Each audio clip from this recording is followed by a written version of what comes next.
那今天是儿童节嘛，好来，我还是先请佩玉来跟大家分享一下哈。这个，因为他最近社工实习是在台北监狱。好，那台北监狱会看到很多亲子的问题，比如说家暴，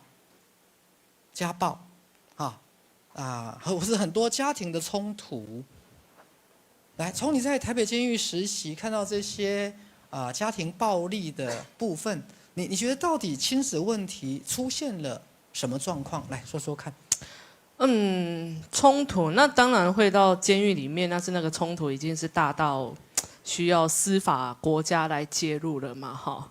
那我觉得很多的冲突，其实大概第一就是观念，你想的跟我想的不一样，我要的跟你要的不一样，然后硬是坚持在自己给的东西，硬是坚持。再补充一下哈，因为大家知道整个时代是在变的。好，比如说在我们父母那一代，基本上还有养儿防老的概念。那各位你不要忘记，其实也是到了近几年，越来越多的父母亲越来越不期待孩子帮你养老。你现在问那些年轻的父母亲，他们一定会告诉你一句话：老了要靠谁？靠自己，不要被打就好了。对，还有过去的父母亲常常会觉得孩子是要让他觉得有面子的，甚至很直白的讲，孩子是属于父母亲的，你是我生的，你要听我的。所以我得提醒大家，在近10-20年，整个时代的观念的改变是有多大。好，所以我们这个时代是一个好，等一下徐师友会讲。好，从美国再次的选上川普当领导人之后，这个世界已经进入了所谓的动乱跟黑暗时代，已经没有所谓的国际秩序跟国际道德了。好，比如说现在对美国来讲，我国力就比你强，我想要什么我就用抢的。好，那最近美国的国防部长好像刚开除了12个高级军事将领。好，赫格塞斯刚开除了12个军事将领，因为这12个高级军事将领反对美国出动地面部队去攻占荷姆斯海峡。可是川普想不想？想，因为他要什么？石油，他想去抢，他就跟那些人说：“你们怎么那么笨？为什么要一直骂我出兵伊朗呢？我就是要抢石油啊！我们只要控制了石油，我们美国就是全世界最强大的国家啊！”各位，很多地方也没有人权啊，他为什么不去出兵？北韩也没有人权啊，他为什么不去出兵？因为北韩有核子武器啊，对不对？好，所以当美国开了这个先例，各位，好，这个世界尤其是国际社会不会再有规则。好，所以这个世界即将进入乱世，也即将进入黑暗时代。所以徐师再跟各位强调一遍，这个时代会充满很多的纷乱，那其实也是你们学生心灵自我保护、度过这个黑暗时代最好的一个学习。来，继续讲。好，那对我来讲，我就是在这个赛斯的一个保护球里面，然后看着外面的这些纷乱。尤其是在实习的一个现场，就是刚刚今天因为许医师早上没课嘛，那许医师就提早了半个小时来，我才会跟许医师分享在外面看到的这个如实的一个众生的那个样子。好，那其实很多的亲子冲突是在于做一个简单的举例好了哈，就是可能身为父亲的本身，他会坚持给予自己要给孩子的东西，或是教孩子的方式，但是那不见得是孩子想要的，或者是其中可能有一些误解。那可能这个背后其实也带着一点点他身为父亲这个角色的不认可，或者是他可能害怕自己承担不起父亲的角色，或者是他对于父亲的这个角色有太高的一个期待。好，所以当孩子出现状况的时候，他可能本身也跟着失控了。对啊，原来我的孩子终究还是错了，终究还是错付了，就是我给他的教育，那他可能本身也失控了，那他也不知道可以去哪里求救，其实我觉得更大的差别是他不知道可以找谁讨论，不知道可以找谁求救，所以我才会我其实才会在我的读书会里面，其实一直跟同学讲，我们能够接触赛斯，在线上听许医师的公益讲座，是真的是一件非常幸运的事情。起码我知道出了事情来找赛斯，来找许医师，来分会，对不对？出了事情，我常常也都跟学员讲，你有什么事情过不去的、不行的，可以出门的，有没有？我不是讲过很多次，对不对？可以出门，你就来这边坐也好，你躺在这边坐在沙发哭都没有问题。你起码有地方去，你起码有人可以讨论。可是，在外面很多的芸芸众生，他们是没有办法卡在自己的死胡同里面，然后亲子冲突就会越来越大，大到后来必须要司法介入跟国家介入。对，那我觉得很多都是在于沟通上面是一个很大的问题。那还有本身自己的一个认知啦，本身自己的一个认知。那再加上尤其是男生嘛，当爸爸的这个角色，那是不能够软的，不能够弱的，甚至是不能够被说他是不可以的、不行的。所以他就可能会借由一些像酒精啊，或是毒品的方式啊，然后或者是就是要让自己非常的坚强、非常的强壮、非常的强大，去成为这个家的守护者。可是其实背后很有可能有很多他的恐惧，很多他的不安。对，但是我们在学赛事的时候，我们还会知道说，自己有恐惧、有不安要面对嘛。起码我知道我自己怪怪的，但是他们是连觉得自己怪怪的都不觉得。对，我就觉得最大差别在这边。所以佩玉要加油，才瘦了2公斤。许医师已经瘦了6公斤。我1个月，我从上个月开始。我们给他鼓掌。如果没有瘦10公斤，我们就把他宰了，好不好？好了，我们谢谢佩玉。好来，许医师先讲一下家庭哈。来，大家一定听过哈，以前有人这样的说法：家庭是一个心灵成长跟学习的一个道场。好，家庭是一个心灵学习跟成长的一个道场。好，的确没有错。好，我们先讲每一个人的每一次转世。好，每一次的转世。好，简单的讲，各位，你现在是在你这一世的转世当中。那转世，你不可能像孙悟空一样从石头缝蹦出来嘛。好，你一定要选择这个父精母血，父亲的精子，母亲的卵子。那当然，你可能是未婚生子，你可能是孤儿，在某些情况之下。那一般而言，你的转世里面会投胎在家庭当中。那家庭当中就会有所谓的父母，或是所谓的兄弟姐妹。那基本上这4到5个人，在灵魂的层面上，跟在投胎之前，其实都已经有一个所谓的生命蓝图。好，但是生命蓝图是一个建议，而不是一个规定。好，并不是说你设立了这个生命蓝图，就一定要遵守这个生命蓝图。好，它是可以变动的。好，那这4到5个人，或是现在也许是3个人到4个人，选择在一个家庭当中来彼此面对彼此的功课。所以每一个家庭所面对的功课都不一样。好，举例来讲，像我们昨天有一个个案讨论会，一家4个人，第一个，先生跟太太的个性本来就很不一样。我们先讲家庭的第一个元素，就是所谓的婚姻关系，或是所谓的伴侣关系，伴侣或婚姻关系。来，各位，伴侣或婚姻关系本来就是一个挑战，尤其是比如说夫妻。好，比如说很多个案来做夫妻咨询或家庭治疗，那第一句话可能跟我说夫妻观念不合。那许医师就会说，全天下哪一对夫妻观念是合的？个性不合。好，我还没看过全天下哪一对夫妻的个性是合的，就是不合才会当夫妻呀。好，通常一个会外向一点，一个内向一点。通常一个可能会蛮享受 shopping 的，一个以节俭为主。通常一个喜欢交朋友，一个喜欢独处，通常一个喜欢熬夜，一个喜欢早睡。对，来各位知道我的意思吗？好，夫妻什么时候观念、个性是一样的？各位不一样才会当夫妻，因为这个世界除了有个东西叫一样，另外一个东西叫什么？互补。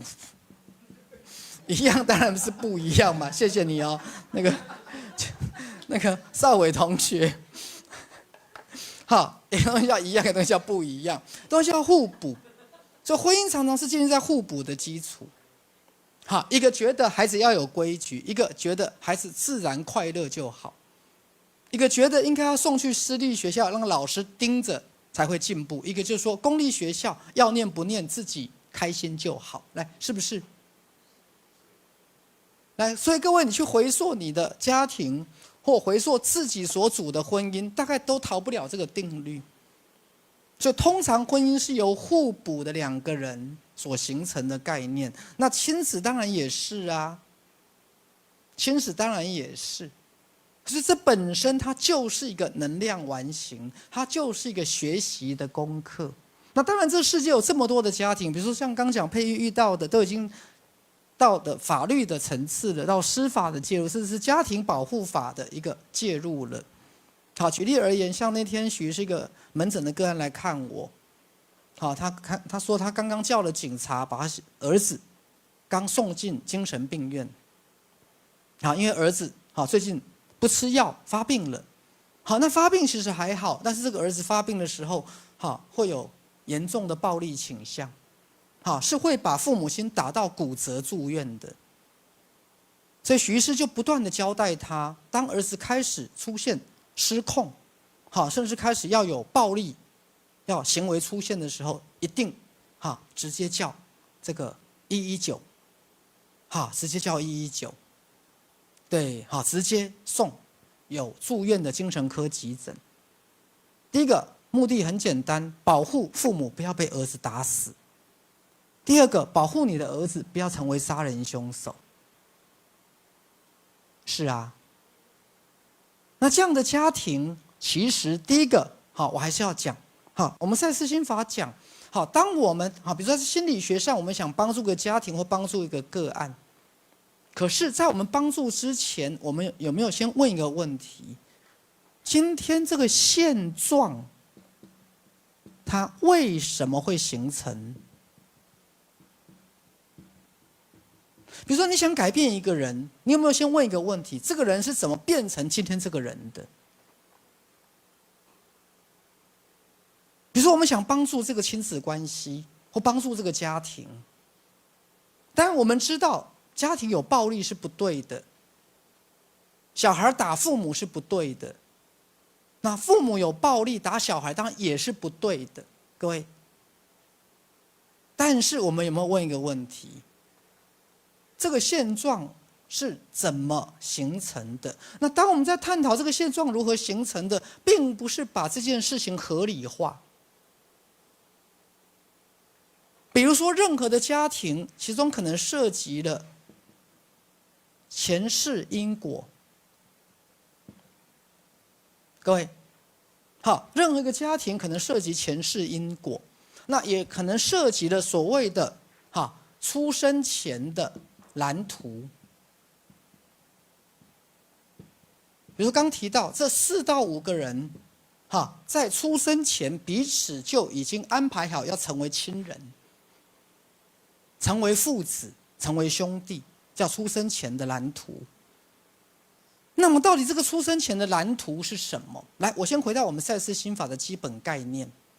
各位，好，赛斯心法的基本概念是什么？来，各位，简单来讲，你们除了是一个独立的个体，你们除了现在用你们的自我在过日子，每天柴米油盐酱醋茶，你有没有上升到灵魂跟心灵的层面？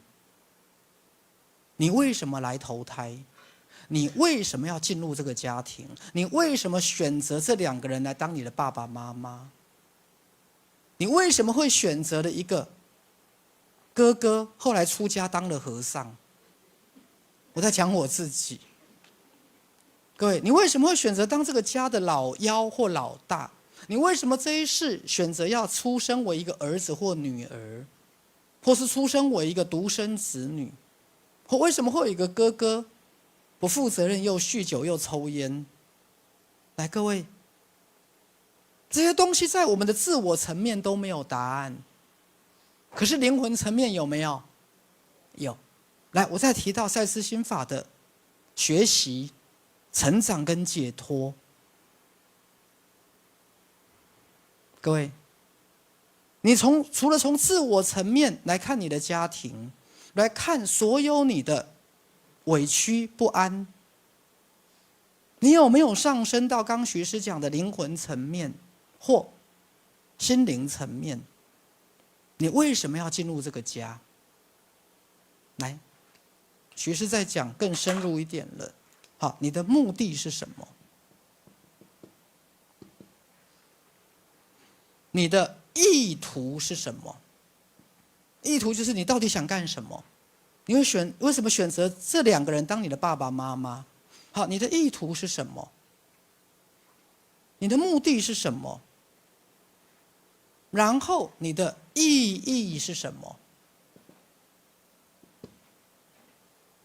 各位，然后最后你想达成的是什么？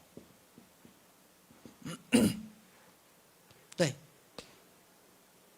所有整个全我的挑战，它不一定会在一辈子当中达成，也许每一次转世都是一个阶段性任务，但是一个家庭一定有它的一个目的。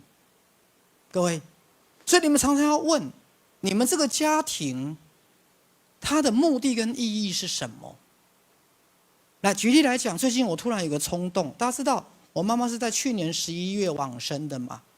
后来告别式也有一些亲友好来参加告别式，好，所以在昨天还前天吧，应该是昨天，好就在我们自己兄弟姐妹跟兄弟姐妹的小孩的那个群组当中，好我就这个 po 了一段文字，那个等会去把我的手机拿来，我在讲家庭。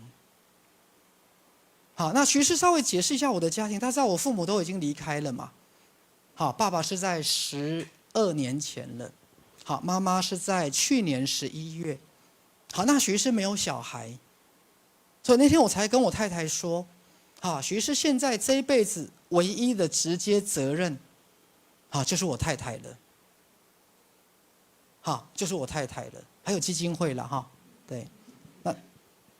好，我如果在亲情层面，在亲情层面，我大概到目前为止，我觉得我唯一的直接责任就是我太太，在其他都是间接责任。来，什么叫直接责任？就是你是排 priority one。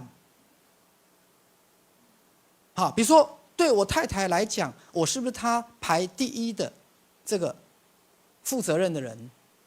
对，她有妈妈。但是他妈妈不会排在我前面嘛，对不对？那他有弟弟，所以他妈妈是我太太的责任，我也同意。可是至少他还有一个什么弟弟嘛，所以我太太也不是排第一，她应该排第2，因为他妈妈稍微偏心弟弟一点。所以各位，所以你父母对谁偏心一点，那么他的排名就在你前面一点，这样知道我在说什么比如像医院要签名啦，送安养院啦，每个月给多少钱啦，你就按照他偏心谁多一点，谁的排名就往前靠一点，这样知道我在说什么好，那比如说我的2个姐姐，各位，我的2个姐姐有他们自己的先生啊，我不会排第一嘛。那他们有没有自己的小孩？有嘛，所以我也不是排第一，我顶多排第3、第4、第5、第6，来，没错所以对这个世界来讲，我的直接责任就只剩我太太。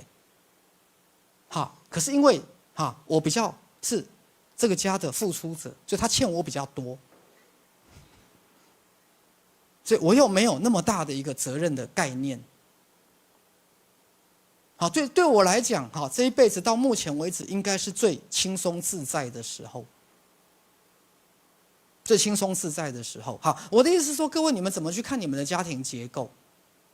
但是我还是要讲虽然你的爸爸妈妈可能已经都走掉了，可是就能量跟灵魂的层面，他们还在不在？在。好，所以徐师在讲个概念：家庭的能量结构、家庭的完形意识，并不会随着出生跟死亡而结束。来，我再稍微讲玄一点，意思是说，你跟你前世、前前世、前前前世的家人，包括父母、兄弟姐妹，这个能量完形，同时在当下也还在运作。来，各位知道我在说什么吗？不知道没关系，意思是说，不管你在地球转世过几次，你跟这些曾经转世的家人，好，曾经转世的兄弟姐妹，那个家庭的能量，那个家庭图，一样在运作。虽然你们现在可能不在同一个国家，你们现在也许也不在同一个时代，甚至你们现在有些人可能还在地球以肉体的形式存在，有些人可能现在并不在地球的物质转世的层面上，可是就能量的层面，这个能量有没有在作用？有。所以各位记得，徐师先打开你们的观念。所以这样讲，你不会只有一个家庭图。知道我在说什么吗？以家庭图、家庭能量的概念，你不会只有一张家庭的家系图。如果你在地球上转世过20次，你有20张家系图，而这个家系图，它会以在这一世的当下，用不同的形式呈现出来。各位，就是你会遇到，比如说，可能你跟某些长辈很有缘分，你觉得好像他跟你的关系，似乎比你跟父母的关系更靠近，或是你会遇到某一些晚辈，他似乎比你的小孩对你还要更贴心。我不知道各位理解我在说什么吗？或是你会可能在某一些社团或团体当中，遇到让你觉得很像是亲人或家人的一些人。好，所以徐师要说的是，就自我的层面，你这一辈子只会有一张家系图跟家族图，但是就灵魂的层面，你会有20张。所以我继续在讲，当我们跳到灵魂跟心灵的层面，它基本上是个观念的打开。好，我再回到，好，我在家族里面的，好，我们这个家族里面有13个成员。好，就是我这个我这个家，然后那个大姐、二姐，然后他们的小孩，那我这样上面写，我想进行一个回顾感谢之旅。好，找大家可以的时间来讨论一些要去探访的对象，比如说我爸爸的最小的妹妹，当年跟我妈妈的互动稍微频繁一点，比如说我妈妈的小妹。在嘉义的小阿姨比如说在土库的那些亲戚，或妈妈娘家那边的妈妈的弟弟，我三舅目前人还在安养院。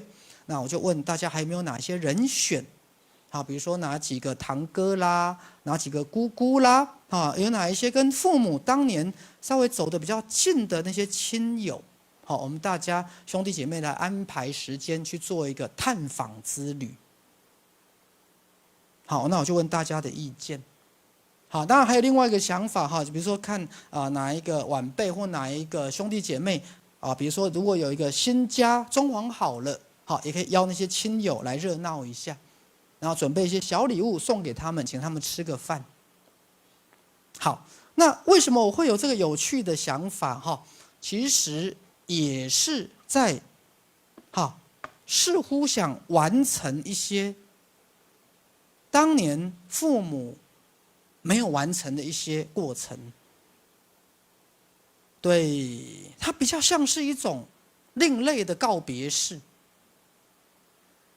好，虽然我妈好，我爸都已经离开了。那刚讲我妈是在去年11月嘛，可是大家就是来告别式的场合，然后祭拜一下就走了。好，可是我觉得是可以谈一谈的。比如当年常常陪我爸去钓鱼的堂哥，好，当年曾经参与了我父母亲无数次冲突的我的舅舅，好，当年曾经在我们家的成长过程当中，好，那些在风暴圈或在风暴圈之外的那些堂哥啦、表姐啦、表妹啦、姑姑啦、阿姨啦，好，也许可以来做一个回顾之旅。好，来为这个家庭来添很多的不同的角度。来，我再举个有趣的例子哈，比如说从我小阿姨家的小孩看我父母亲的婚姻就很有趣。好，也是我听我的表妹，就是 Polo 的姐姐讲，她说他们小时候看到我爸就好像看到那个黑道大哥一样，然后感觉我爸爸很凶。我说对了，早年我爸脾气是不好。可是到晚年的时候，其实是我妈欺负我爸比较多，就是他们看到的我爸的形象是早年我妈妈婚姻当中，我爸爸比较大男人，动不动会生气，好那样的一个形象。可是到了晚年，我爸的形象其实改变蛮多的，好慢慢变成一个慈爱的一个长者的一个概念。OK， 所以你就会透过不同的亲戚或邻居来看待你们的什么？原生家庭，来看待原生家庭。好，我觉得这个过程会很有趣，所以我就跟我大姐、二姐说：“我们找个时间分很多梯次，好来探访这些亲友，送他们个小礼物啦，请他们吃个饭啦，来聊聊当年他们眼光中是怎么看我的父母亲的，怎么看我们这个成长中的家庭。那我会觉得怎么样？很有趣。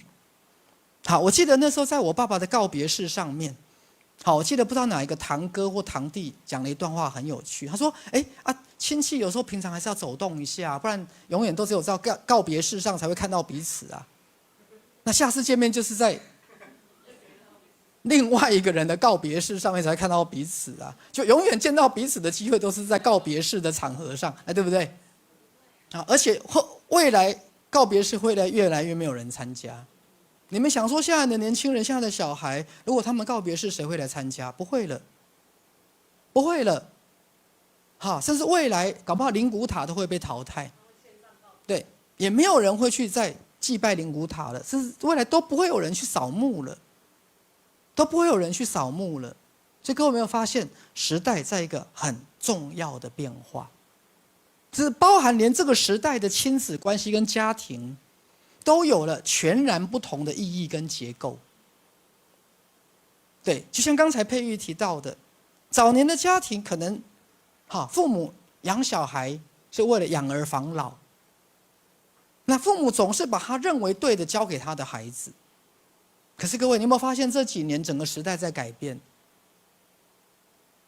包括亲子关系也在剧烈的改变。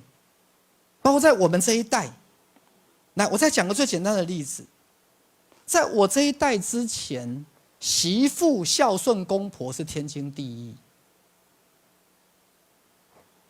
可是有一次，我太太就讲一句话，她说：“她如果要孝顺，也是孝顺她的父母亲啊，因为是她的父母亲把她栽培长大的啊，她的父母亲花钱让她去受教育的啊，我的父母亲对她并没有恩情啊。”他为什么要孝顺我的父母亲？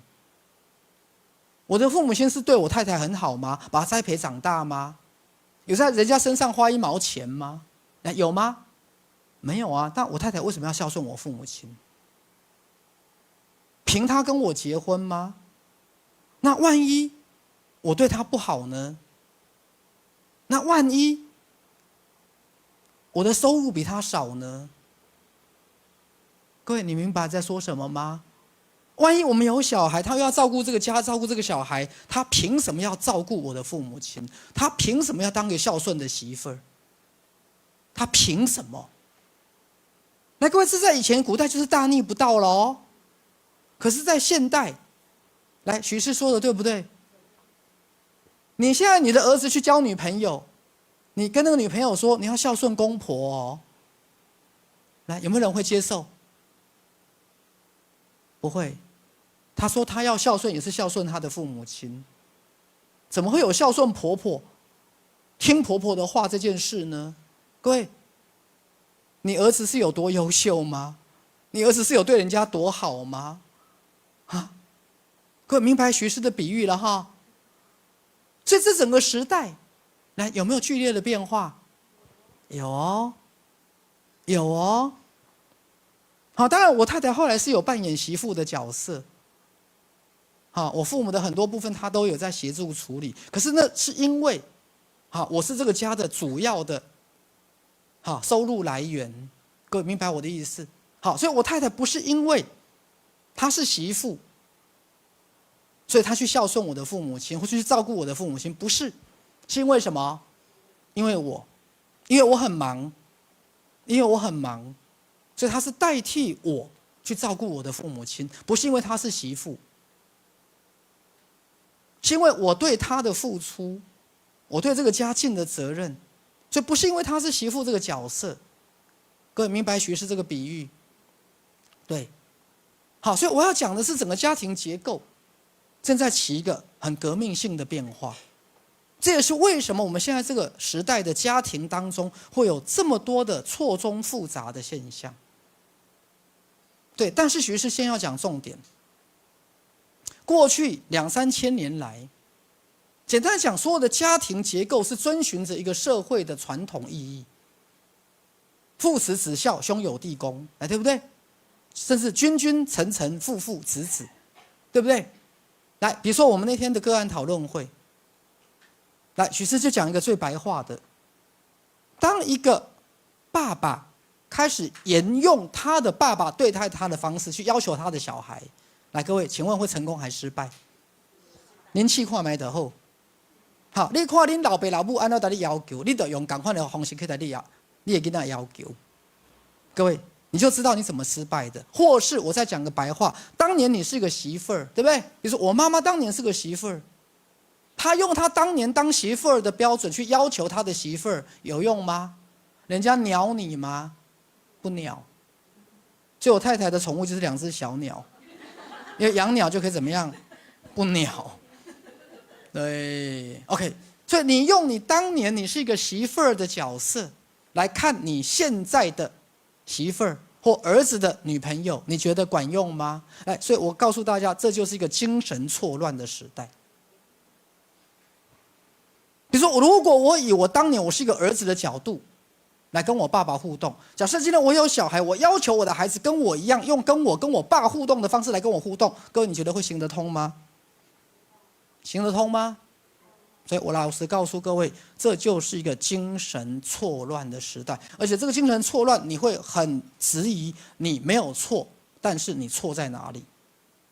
从头到尾你没有错，只是你爸爸这样对你，你只是用同样的标准这样去要求你的孩子。你妈妈这样要求你，你只是用同样的标准这样去要求你的女儿，你什么错都没有犯，但是你却犯了大错。我不知道各位知道徐师在说什么吗？你只是沿用你父母亲的标准，沿用整个时代的传统跟框架，包括我们讲拜祖先这件事，我不是跟大家开个玩笑吗？好，我妈妈往生不到1个月，我太太就把我们祖先牌位处理掉了，断了许医师的根，他就把我许家的祖先牌位全都处理掉了。各位，因为他不想拜许家祖先。好，我也没有真的想拜，但是我就想留着当念想。各位知道我的意思吗？可是我太太是强迫症，她觉得留着就应该要拜。我是只是想留着当念想，我没有打算要拜的。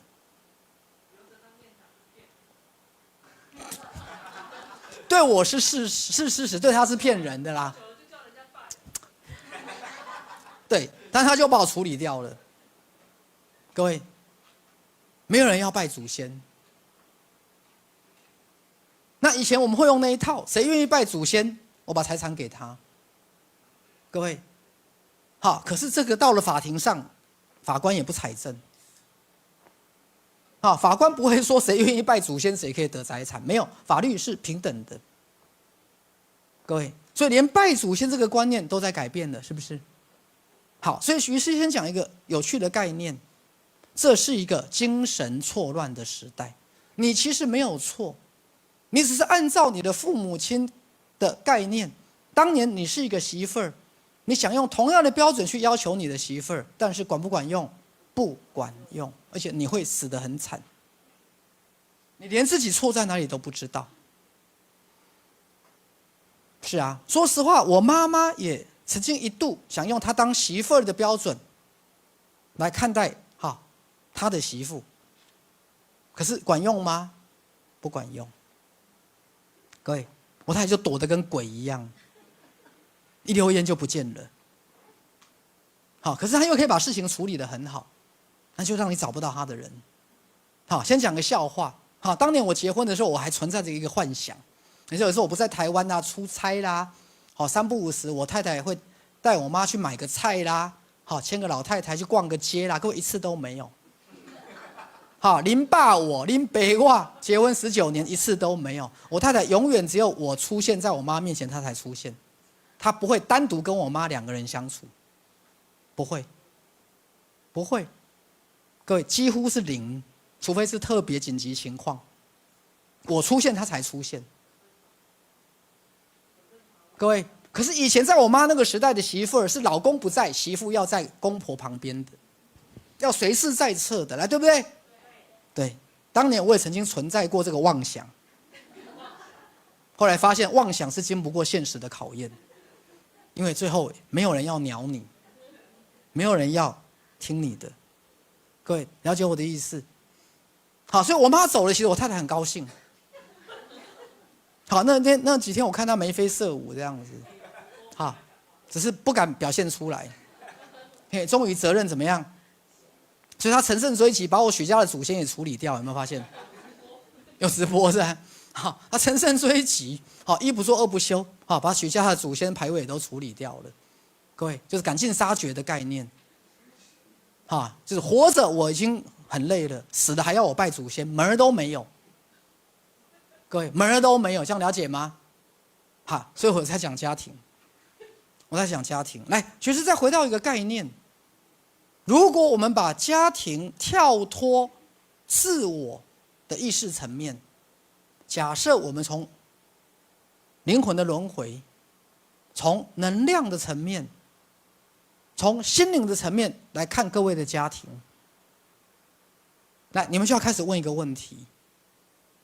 是怎么样的3到5个人的灵魂决定要来成为家人？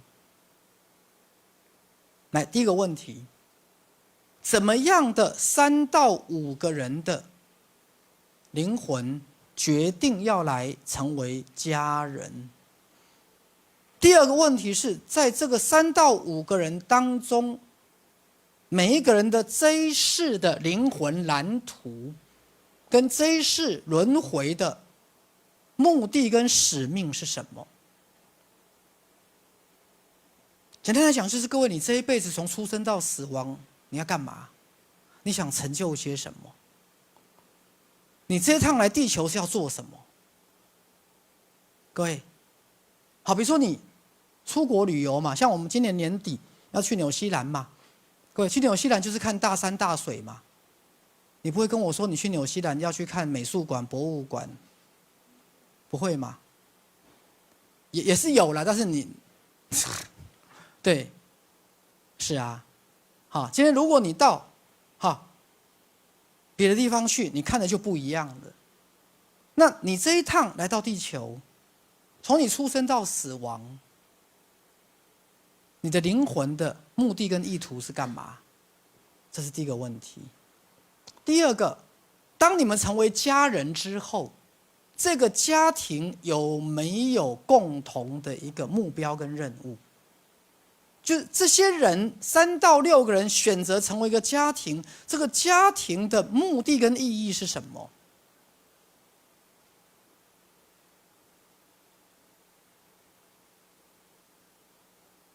是啊。这个家庭的目的跟意义是什么？于是他们变成家庭彼此之间的所谓的能量的交流。来，我先讲个笑话。我妈不是去年11月往生嘛？后来有一次上课就问我大姐，好，我大姐其实有一个感觉，好，在我妈妈往生之后，我就会跟这个家切断关系，因为我已经气我哥气很久了，那我也气我大姐，好，瞎了眼睛站我哥那边也气了好多年了。好，因为他们两个年龄比较靠近。好，我跟我二姐年龄比较靠近。好，所以我跟我二姐跟我爸比较是一国的。我们3个血型是 A 型。好，那我妈跟我哥跟我大姐是一国的，所以他们一国都一起去洗肾，有没有？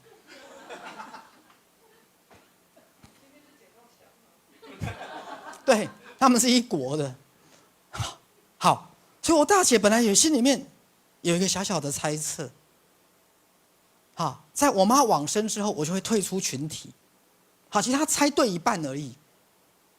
好，我是要把我哥退出群组。他觉得我会连这个大姐也什么恩断义绝，因为我不欠这个家了，我不欠这个家了。可是某程度他没有讲错，我不欠这个家是对的，不欠这个家是不再有负面能量的纠葛。可是不代表不能有正向能量的交流，我不知道各位理解我的意思吗？所以对我来讲，可能是一个负能量的结束，一个不平衡、愤怒或抱怨，或在这个家累积的那种愤怒不平的结束。可是这个结束不代表这个能量的循环就结束了。而是少了很多的愤怒跟不平衡的。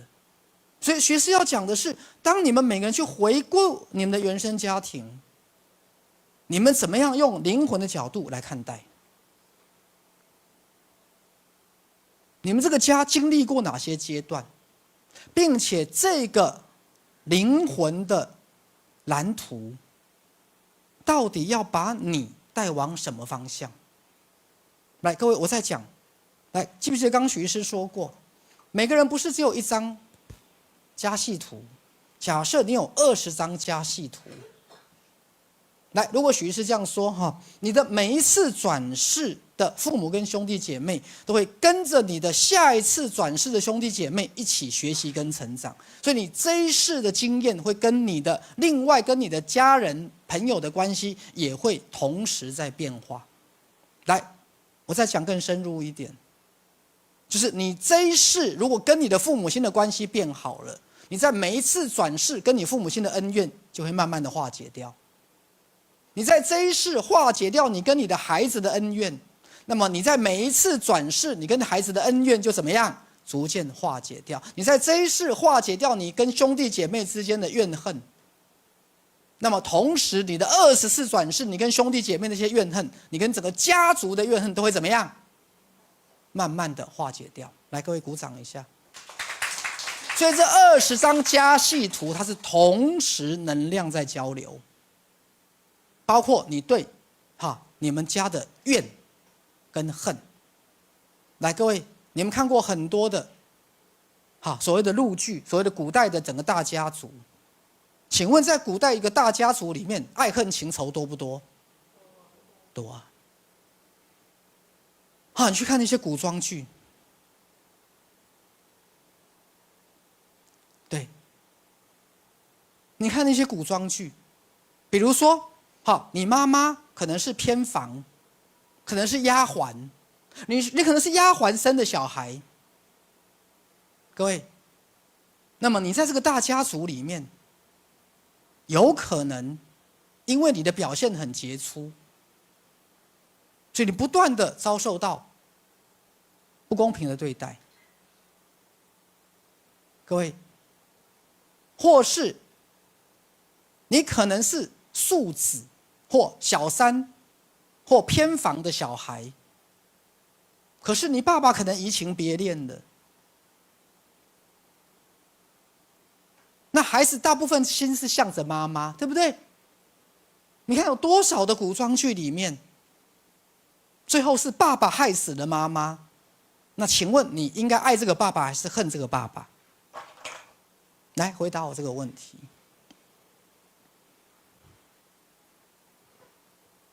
你爸爸害死了妈妈，你是妈妈一手带大的。等你长大了有成就了，你应该回来恨这个爸爸，还是原谅这个爸爸？来，所以许是把很多家庭的难题丢给各位，明白了吗？来，所有这些家庭的难题，也构成各位你们今天家庭的所有的内在的能量的冲突。来，所以刚徐师讲了一个问题，今天不管要进到心理治疗，或进到赛斯学派的心理治疗里面，我们除了看到你们现在这个家庭，你们看到你们这个家庭的过去、现在、未来吗？来，甚至徐师在讲的玄奥一点，如果根据这一世你的家庭图，从灵魂的层面，有可能可以画出20个家庭图。代表了你的每一世的家庭图，跟你的每一世当中你跟家人的关系。各位，那会显现为你这一世的你跟你的爸爸妈妈的关系怎么样？来讲个笑话，好像我大概是我们家4个孩子里面，跟我的父母的关系都相对上是很友好的关系。我不知道各位理解我在说什么吗？对，我像我哥哥，他小的时候就，我爸爸对他就很凶，要求、期待，然后失落，所以他的父子关系是很冲突的。各位，可是我的父子关系是什么？非常甜蜜的。因为在小学3年级之前，我是我们家最小最可爱的。我爸就会带着我到处去钓鱼，到处去钓鱼，钓一钓我还会掉到水里面去。对，所以我的亲子关系，我跟我妈跟我爸的关系，在这一辈子当中都是在比较甜蜜跟正向的状态中度过。好像我二姐跟我妈的关系就是爱恨纠葛，她从小被我妈打。因为她不喜欢当女生，她喜欢运动往外跑。那我妈说什么她不想听，那我大姐就会乖乖顺从，一边顺从一边心里不高兴。好，所以我妈走掉，我大姐其实也松了一口气，只是不好意思承认。因为我大姐跟我哥是比较走传统那个派别，我跟我二姐就是属于叛逆的那一代，所以我二姐从小就在叛逆我妈，叛逆我妈。但是非常有趣，在我妈真的断气的那个瞬间，是我二姐在场，是我二姐在场。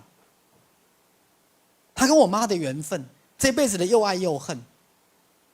对，先讲个笑话，那时候我二姐不是后来考上国家心理师嘛，念了硕士，我妈就有一次在跟她吵完架之后，就跟我说：“我跟你讲哦，你不要栽培你姐姐哦，她现在当了心理师，骄傲了哦。”伊骄傲哦，你莫得栽培哦。我来讲，伊这个人栽培无路用哦。你就唔好互伊骄傲落哦，你就莫插伊哦。我来讲哦。所以我妈在跟我二姐吵完架的时候，他们会有竞争关系。那她也会跟我爸，我妈会跟我姐竞争她先生的爱跟关心。比如说我爸如果帮我二姐说话，我妈就会更生气。他觉得你怎么在维护这个不听话的女儿？那我妈就会揍我二姐，揍得更凶。所以我爸心里其实是疼这个女儿的，但是不敢表态，因为太太会更生气。各位，所以我妈妈会嫉妒我爸爸对他女儿的爱，那我爸爸偶尔也会嫉妒我妈妈对我的爱。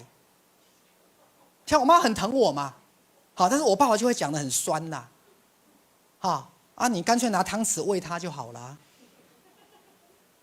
我爸就会酸我妈，但那个酸是带着一种爱跟幸福的概念。好，所以我在这一世，等于说我在整个家庭里面，我有点在修补，你知道不？把这个家变圆满的概念。好，可是像我的父母跟他的前面的3个小孩，都各自有彼此的功课，对，像我大姐跟我大姐夫，后来在我妈往生前，其实照顾我妈已经有点累了。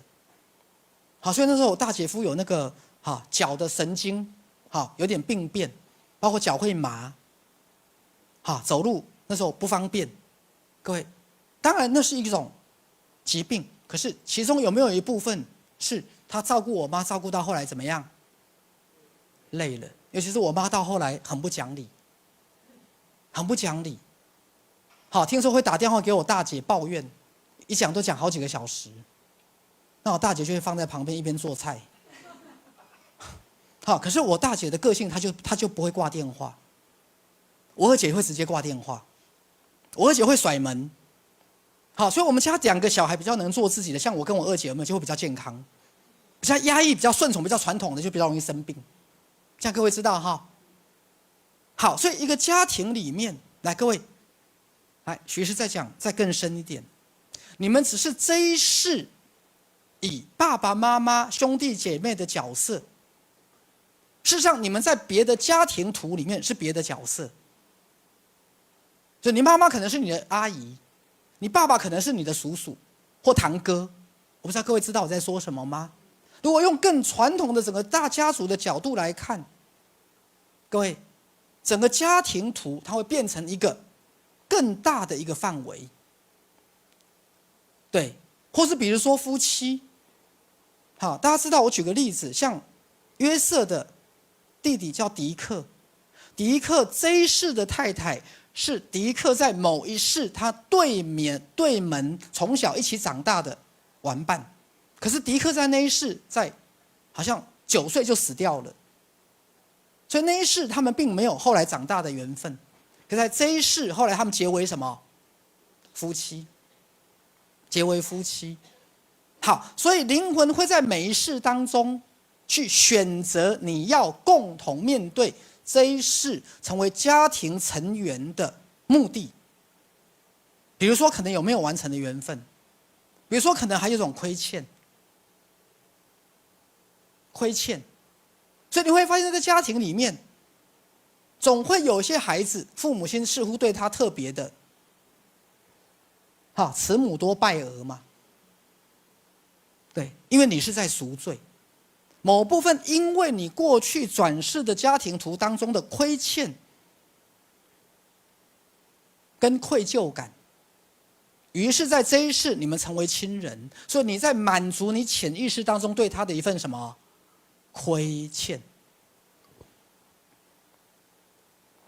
是，好，所以许医师也要问你，各位，在这一世你的家庭当中，你有觉得哪一些亏欠你没有去完成？来举例来讲，我刚刚不是在讲家族当中，我打算进一个巡回感恩之旅嘛。好，其实我有一点就是要替我的父母，谢谢他们曾经还在世的那些亲友，谢谢你们曾经善待过我的父母亲。谢谢你们曾经，比如说陪我爸爸去钓鱼，谢谢你们曾经在我妈妈当年被我爸爸打的时候，你愿意给她安慰，或是谢谢在我父母亲年老的时候，你们还愿意来给他们你们的亲人的温暖。各位，其实我有一点点是在为我的父母做一个什么善了。那其实也是从我的父母离开之后，我也想透过更多不同的角度来了解我们的这个家庭。因为有时候除了你们自己的角度之外，你们的亲朋好友他们也是看着，比如说当年是哪些人看着你的父母结婚的，当年是哪些人看着你生小孩的，当年是哪些人看着你这个家的变迁的过程。它背后的灵魂的目的跟意义到底是什么？来，我先讲结论哈。结论就是许医师要把各位带到灵魂的层次。来，因为我们这一世为什么会这么多的痛苦？因为我们陷在自我的层次。各位知道，当我们来轮回的时候，我们是部分的自己进入这个轮回，等于说你现在是一个分裂的自己。所以你们的所有的前世，你的所有过去转世的经历，你现在并没有有意识的觉知。那其目的是因为第一个，你并还没有到最后一世；其目的是因为你必须在现在全心全意的投入你现在这一世。各位，完成你这一世的挑战。好，可是徐师也讲过了，在2075之前，来赛斯不是讲2075吗？在2075之前会有社会的大难，再来人类会经过一段时间的黑暗时代，再来未来会有大量的人口结束在地球的最后一世的轮回。各位，再来就是地球上的国家的界限、国家的意识会消失，国家的意识会消失，因为国家的意识是来自自我意识的放大。来，许师举个有趣的例子哈，人跟人之间最多就是打架吧。来，国跟国之间呢？叫什么？战争。这样知道学士在说什么吗？人跟人之间最多，我看你不爽，我来修怕啊，来好凶凶害呀，对吧？没错嘛哈，对。可是如果上升到国家意识，它会变什么？战争。好，那两个人，人跟人之间啊，最多就是打架啊，打架最多就是受伤嘛。真的大不了也就是两个人嘛。如果上升到国家意识的对抗呢，它会变什么？战争。战争会死多少人？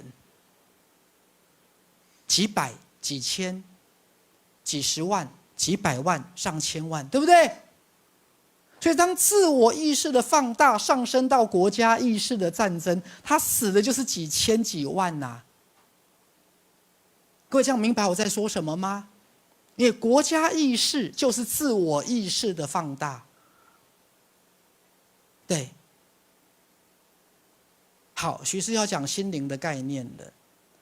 如果这个自我意识开始放大变成心灵意识，国家意识就会瓦解掉。国家意识瓦解掉，就不会出现全世界各国的愚蠢的领导人。而一个愚蠢的领导人竟然可以握有这么大的权力。来，许是最近发现民主制度真是一个愚蠢的制度啊！因为你透过民主的手段把权力赋予一个人，那这个人如果是一个王八蛋，是个笨蛋，像美国总统川普一样呢？各位，这样知道我在说什么吗？当然，他的出发点是好的，他想做好事。各位，可是我讲。从自我的层面来讲，美国人的人命是人，那伊朗人的命就不是人哦。听懂我在说什么吗？从自我意识，美国人的命才是命嘛。可是如果从心灵呢？是不是伊朗人的命跟美国人的命是一样？各位就像父母亲一样啊。父母亲永远会说他没有偏心，可是天下没有不偏心的父母啊。你一定比较喜欢哪个孩子，比较不喜欢哪个孩子，没有吗？你在骗笑而已。所以下次你的孩子说你偏心，你要说什么？说什么？当然偏心啊。我父母有没有偏心？有啊，都是偏心我嘛。就偏心我嘛。这样懂我的意思吗？是啊，怎么会没有偏心？你会尽量想做到公平，可是因为你偏心，你才会尽量想做到公平啊。因为你是人啊，你总有你比较喜欢的孩子嘛，你总有你比较不喜欢的孩子嘛，对不对？那是人性嘛。各位，好，所以学士要讲的是，我们如何从个人意识上升到家庭意识。我刚刚讲家庭是一个能量，对，在家庭当中有非常多的情感能量的交流，因为彼此角色的分配，彼此灵魂任务的安排，对，彼此灵魂任务的安排。是啊，来，各位，我再回到这个概念，请问一个家的有某一个孩子有没有常常是负责叛逆、惹父母生气的？有没有一个孩子专门是让父母有面子的？可是你再往细想，最后是让父母最有面子的那个孩子跑得最远，最叛逆的、最惹父母生气的留在身边。来，是不是？是，很有趣哦。常常是达到父母期待的，让父母亲很有面子的，最后跑最远；而让父母亲最失望的、最伤心难过的，最后留在身边。好，所以我刚刚讲，你如何从个人意识上升到家庭完形意识，从整个家族的角度来看你自己，来看你自己。来，我再回到个人意识跟国家意识。其实刚刚提到一个概念，国家意识是自我意识的放大。来，我先讲一句，各位哈，回去慢慢揣摩、慢慢体会的一个概念。当自我意识不再是自己意识的主宰的、霸道的、控制型的意识，那么国家意识就会被瓦解。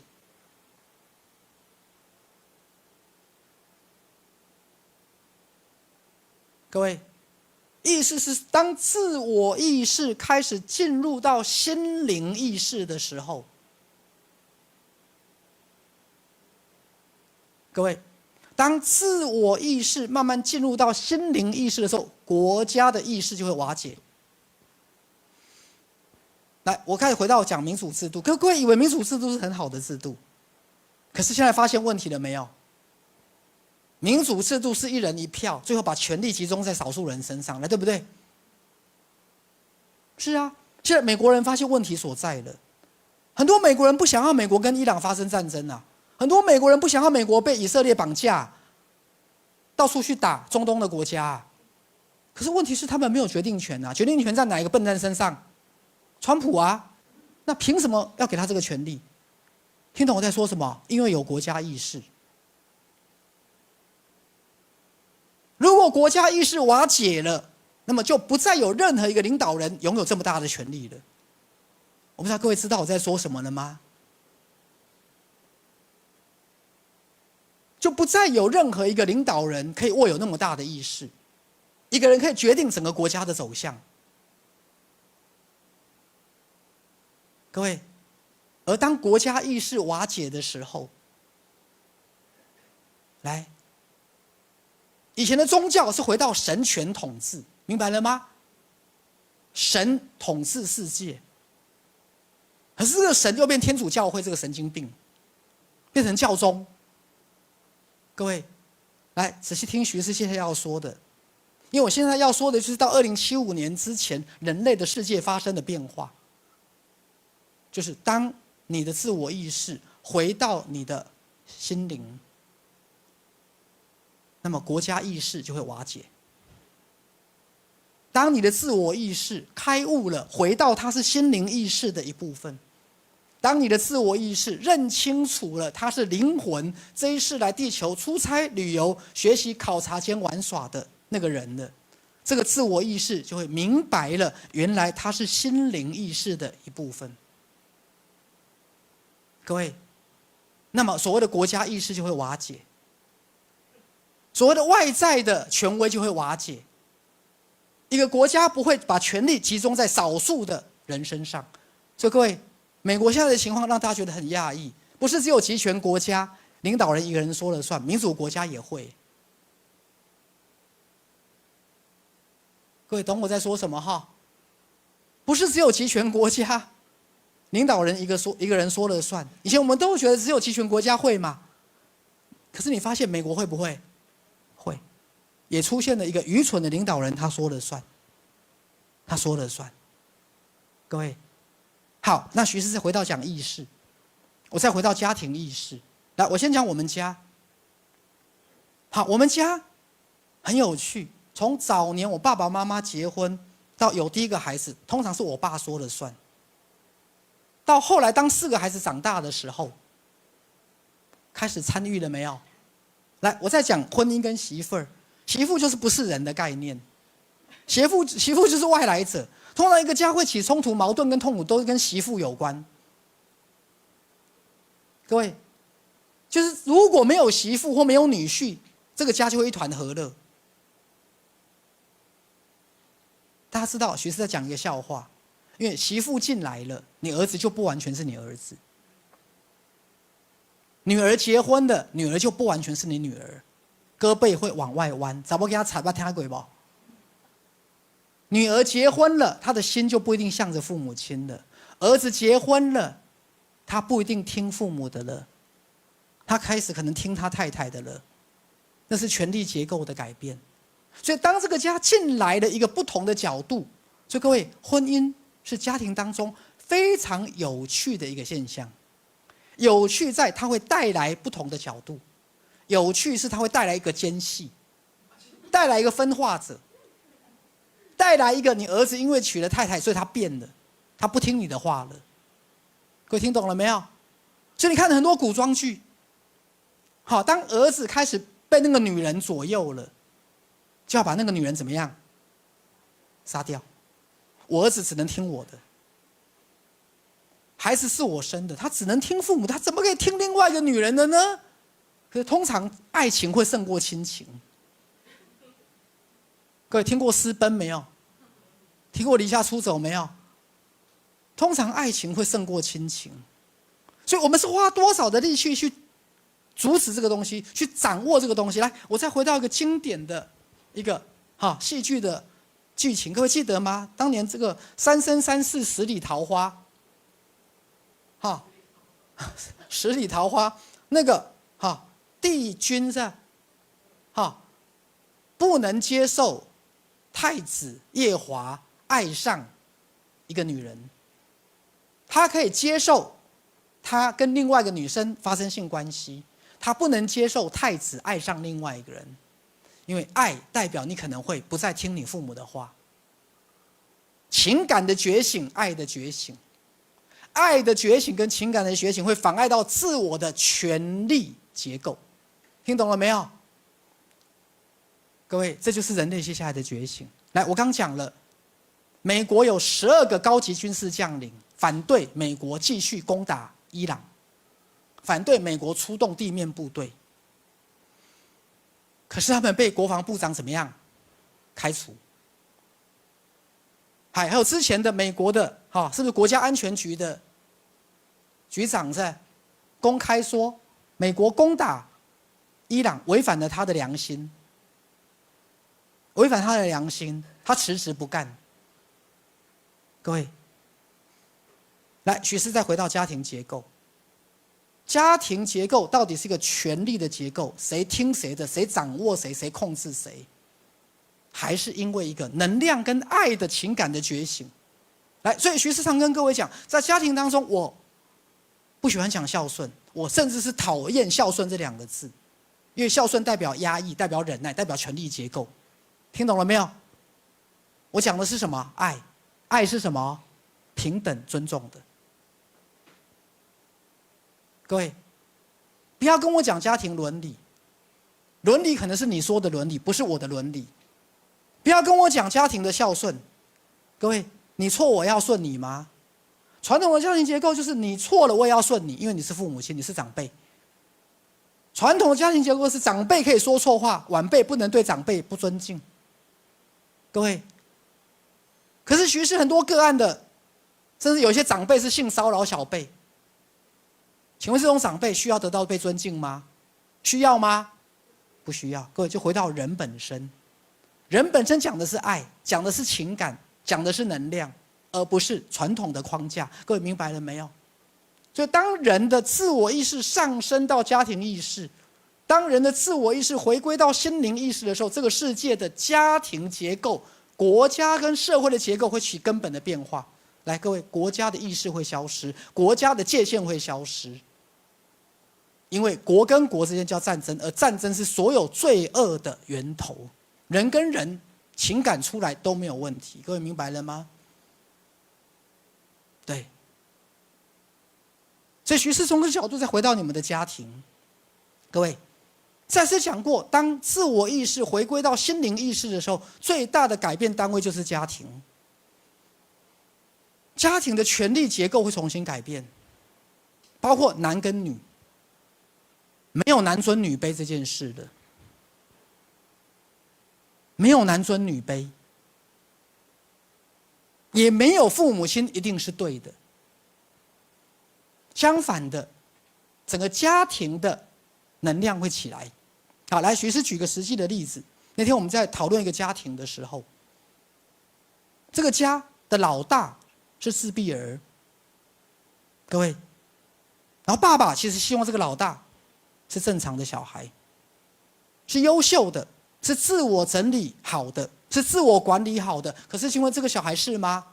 不是，所以他在挑战这个爸爸的什么？你是在要求我还是接纳我？如果你没有接纳我，你没有爱我，为什么我要符合你的要求？来，各位知道我在说什么吗？这个爸爸可能会讲一句话：哦，我给你的意见都是好的啊，我要你的都是优秀的啊，为什么就不听我的？问题是你的优秀不见得是我的优秀啊，你要给我的不一定是我要的啊。你爱我的方式不一定是我想得到的方式啊！你有问过我的感觉吗？来，各位，你有问过我的感觉吗？那天徐师做一个个案出诊，18岁的小女生，她是他们家的独生女，父母亲、爸爸、姑姑都宠着她，父母是离婚的，全家人都宠着她。可是他从来没有被了解过的感觉，因为父母从头到尾给他的都不是他真的想要的。